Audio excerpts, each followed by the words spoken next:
Picture someone you love. A parent, a cousin, a dear friend. Now imagine walking into a room and finding them slumped over, clutching their chest, gasping in pain. You would be frantic, and the first thing, you would probably dial 911. Within minutes, paramedics in an ambulance would be racing toward your home, their sirens blaring. They would rush in with equipment. Maybe they would administer drugs or shock your loved one's chest with a defibrillator. And with any luck, they would save their life. God forbid that anyone listening has had to live through something like that. But even if you haven't, you almost certainly know what paramedics do and how they save lives during emergencies. What you might not know is that the scenario I just outlined, someone collapsing, calling 911, paramedics rushing in, would have been impossible a half-century ago. Not because we didn't have the technology, we did, but because being a paramedic was illegal in most of the United States. It's true. And this episode explains why. It also explains what changed everything. A cheesy TV show. In fact, given its impact and the sheer number of lives saved, it is arguably the most important television show in history.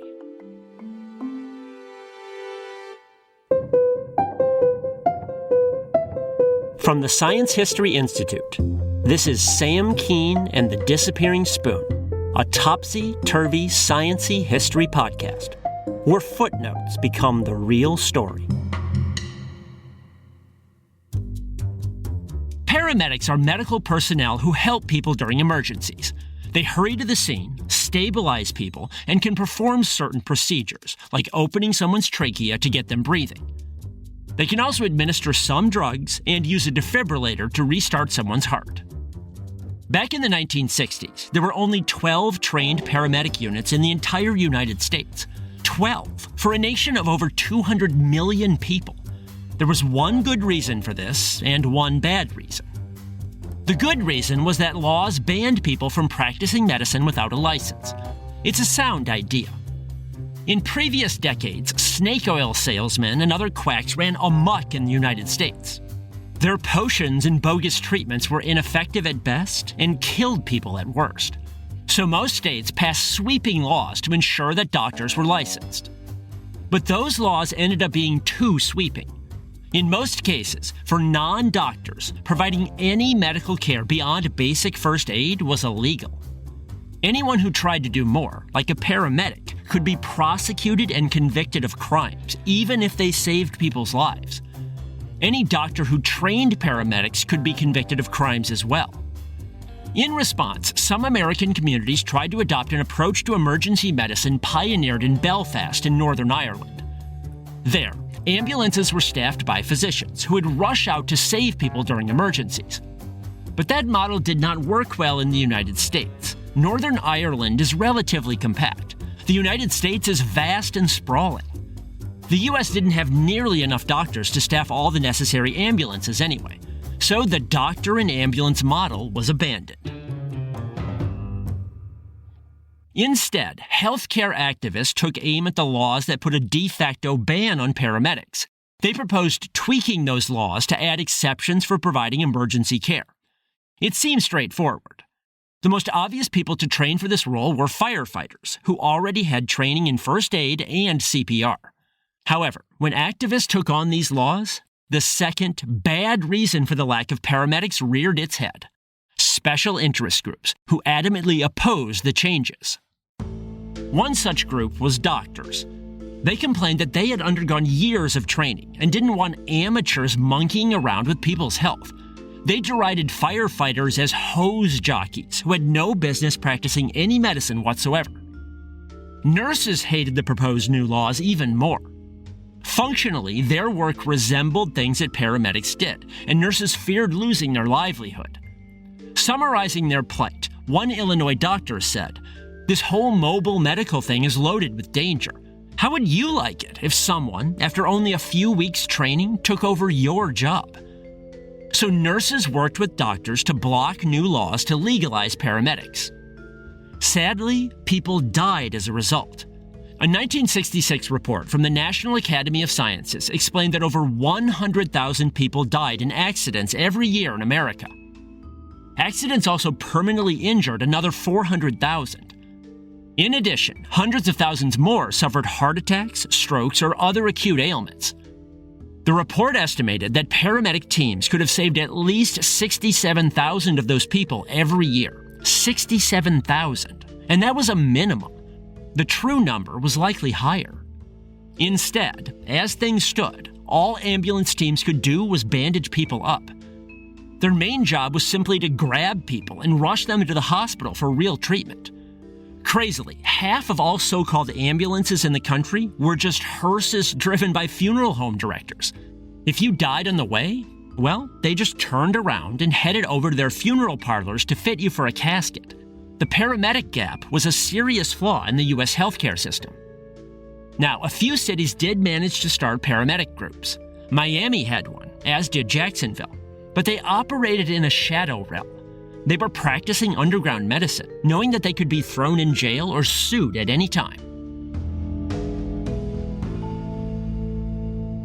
Another interesting case was California. Despite heavy lobbying from doctors and nurses, a bill establishing limited paramedic services passed the state assembly in 1970. But then Governor Ronald Reagan announced plans to veto it. Hearing this, one supporter of the bill, Kenneth Hahn, the Los Angeles County Supervisor, tried a Hail Mary. Hahn arranged to meet with Reagan and plead his case. During the meeting, Hahn explained how the paramedic service would work. He put his thumb down on Reagan's desk and drew an imaginary circle around it. He explained that his thumb was the hospital where the unit would be headquartered. Then he started naming nearby cities where the unit would operate. Inglewood, Culver City, Hawthorne. Reagan interrupted him. He asked, "Do you mean this program will cross city boundaries?" Hahn said, yes, it had to in order to be effective. Reagan sat back stunned, a strange look on his face.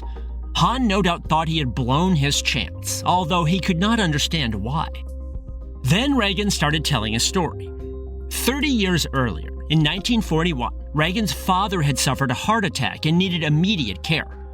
But for liability reasons, the nearest ambulance could not cross city lines and attend to him. By the time the ambulance could get there, it was too late.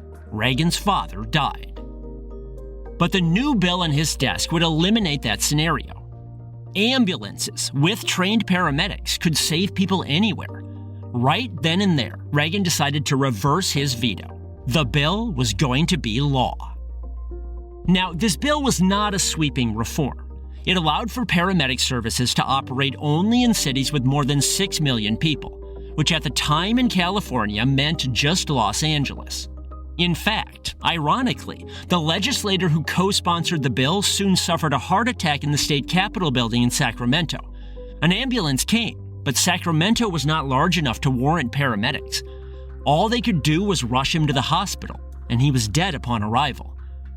Had he fought harder to expand the bill, he might have lived. Still, even getting paramedics into Los Angeles was a big deal. It would definitely save people's lives. And the two teams that began operating there would have an outsized impact on the nation for a simple reason. Because Los Angeles was the showbiz capital of the world. Paramedics were about to go to Hollywood.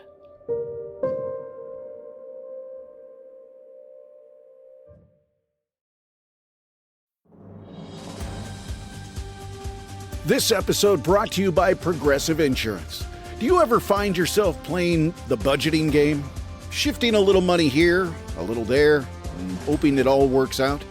Well, with the Name Your Price tool from Progressive, you can get a better budgeter and potentially lower your insurance bill too. You tell Progressive what you want to pay for car insurance, and they'll help find you options within your budget. Try it today at Progressive.com. Progressive Casualty Insurance Company and Affiliates. Price and coverage match limited by state law. Not available in all states.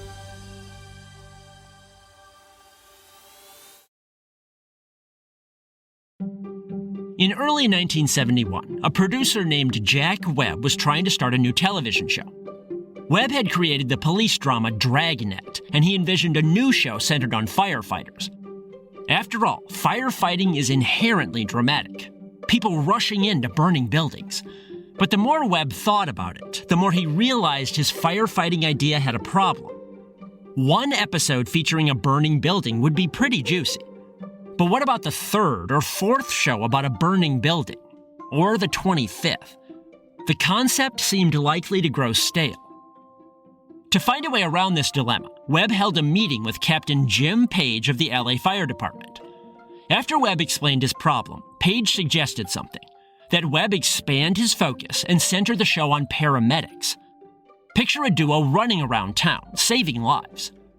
They could still fight fires sometimes, but they could also save people from heart attacks, race to car accidents, deliver babies, and more. The idea offered a richer, dramatic palette. Webb loved the idea and started developing a pilot. He called the show Emergency, with an exclamation point very much included. The main characters were two firefighters. Johnny Gage was a young hotshot with an active romantic life. Roy DeSoto was an older family man. They worked closely with a group of doctors and nurses at a hospital, and they raced to rescue people in a big fire truck, Engine 51. And I have to say, the show is pretty schlocky sometimes. The pilot episode starts with Johnny Gage rushing to a scene where an electrical worker has fallen onto some power lines. And of course, he's shaking and frying. The pilot made some medical bloopers, too.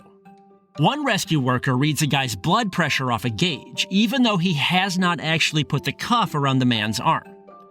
Later, a rescue worker mentions a woman who has broken two bones in her arm, her radius and ulna. But a doctor later talks about fixing her fibula, a leg bone.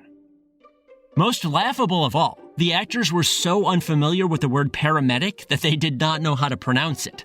They butchered it instead. Whoops. Still, the pilot more than made up for those boo-boos with its social impact.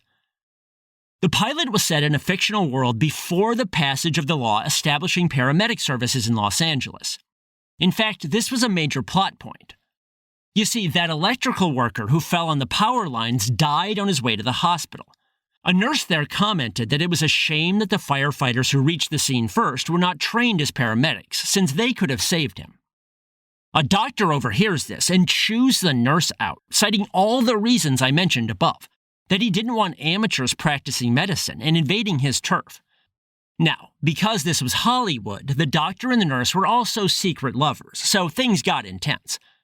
But it set up a good conflict over the paramedic law, and the setup later pays off. At one point, family man Roy DeSoto reveals to Johnny Gage that he has secretly been taking paramedic classes, but he is too scared to put his knowledge into practice because he could be prosecuted. Gage asks what would need to change. DeSoto then educates him on the law pending in the California legislature and how it would help.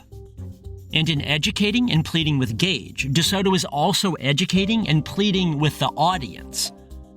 Much of the rest of the pilot was essentially an advocacy commercial, a plea to legalize paramedics. In DeSoto's words, a new, paramedic-friendly law would be the most important advance in emergency medicine in the last 50 years. Then came the dramatic payoff. Near the pilot's end, there's a horrible car accident. Gage and DeSoto rush to the scene. Death seems imminent for a few people. So they call the hospital. The doctor who scolded the nurse earlier answers. Gage and DeSoto ask for medical advice, how to treat these dying people. In response, the doctor roars at them not to do anything. He orders them simply to get everyone in an ambulance and hurry them to a hospital where true professionals can evaluate them. Gage and DeSoto hang up in disgust. And a moment later, they declare, to hell with orders. They end up illegally treating the people, and of course, saving their lives. Overall, the pilot did a masterful job of advocating for paramedic services. It explained the practical steps needed to establish them in the legislature, dramatized the deadly consequences of lacking them, and valorized what paramedics could do. The 2-hour pilot premiered on NBC in Los Angeles in December 1971. It aired nationwide the next month. It was a huge hit, and weekly hour-long shows quickly followed. Emergency aired on Saturday nights, and it averaged 30 million viewers. At the time, that meant that 1 in 7 Americans was watching a show that was essentially benign propaganda for paramedics. Overall, there were 129 episodes of Emergency, plus 6 two-hour movies. Thankfully, the producers brought in practicing paramedics as technical advisors to avoid more dumb mistakes. And the 2 main actors took paramedic training and did ride-alongs with paramedic crews. For promotion, they also drove Engine 51 on a cross-country tour. Real paramedics spoke at each stop, explaining to people what they did and why it was important. All this did a few things. First, it made being a paramedic sound cool. Multiple paramedics in later decades credited the show with inspiring them. In fact, the show was so popular that the name Gage spiked in popularity in the 1990s when young men and women who had grown up watching Emergency began having babies. More importantly, the show got laws passed. People saw, however melodramatically, all the good that paramedic services could do. In 1972, the year after Emergency debuted, Hawaii, Illinois, Oklahoma, and Wisconsin all passed laws to establish paramedic units. 9 more states followed in 1973. Support for paramedics then got federal traction. President Gerald Ford signed a law in 1974 to provide funds and training for paramedics. By 1975, 46 of 50 states had legalized paramedics. As I said before, some activists were pushing for these laws before Emergency debuted, so we cannot attribute 100% of these changes to the show alone. Those people worked hard to fulfill their vision. But after years and even decades of futility and frustration, the show gave them a huge boost. It was a real catalyst for change. Nowadays, paramedics save tens of thousands of lives every year, and it's almost impossible to find a modern city without paramedic services. In the year 2000, the Smithsonian Institution recognized the importance of Emergency and acquired several props from the show for its collection. This included the red fire truck, Engine 51. Those items are now a permanent part of our national heritage, and rightly so. Emergency almost never makes those lists of the greatest television shows of all time, and I get that. It certainly lacks the cultural cachet of The Simpsons, or I Love Lucy, or The Sopranos. I am definitely not going to binge watch it anytime soon. But the next time you spot one of those lists in a magazine or online, reserve a space mentally, an honorable mention for the campy, paramedic drama that has saved so many lives, and might, someday, save yours.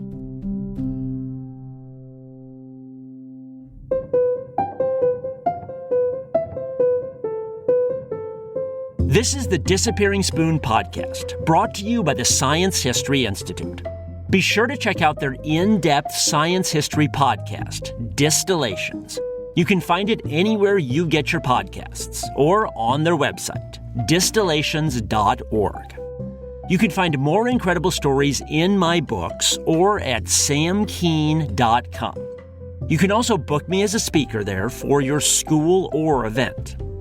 If you like this podcast, please spread the word and support it at patreon.com/disappearingspoon. You can also get bonus episodes and signed books at Patreon. This episode was written by me, Sam Keen. It was produced by Mariel Carr, Rigoberto Hernandez, and Sarah Kaplan. Our sound design, scoring, and mixing is by Row Home Productions. Row Home's creative director is Alex Lewis. John Myers is Row Home's executive producer. Thanks for listening.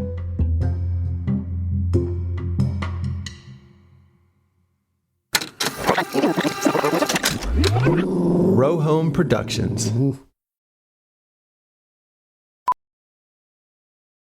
Big news! Wayfair's Black Friday sale is here. Right now, score up to 80% off everything home. These are our best deals of the year. Shop Wayfair's Black Friday sale now at wayfair.com. Wayfair, every style, every home. If you like the show, please take a moment to rate, review, and subscribe. It really does help the show to grow. Thank you for listening.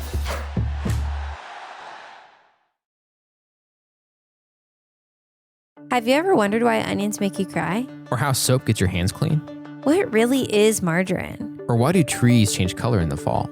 I'm a chemist, and to answer these questions, I started a podcast called Chemistry for Your Life. In each episode, Melissa explains the chemistry behind one of life's mysteries to me. And I'm definitely not a chemist, but she explains it in a way that's easy to understand and totally fascinating. If you're someone who loves learning new things or who wonders about the way the world works, then check out Chemistry for Your Life, available wherever you listen to podcasts.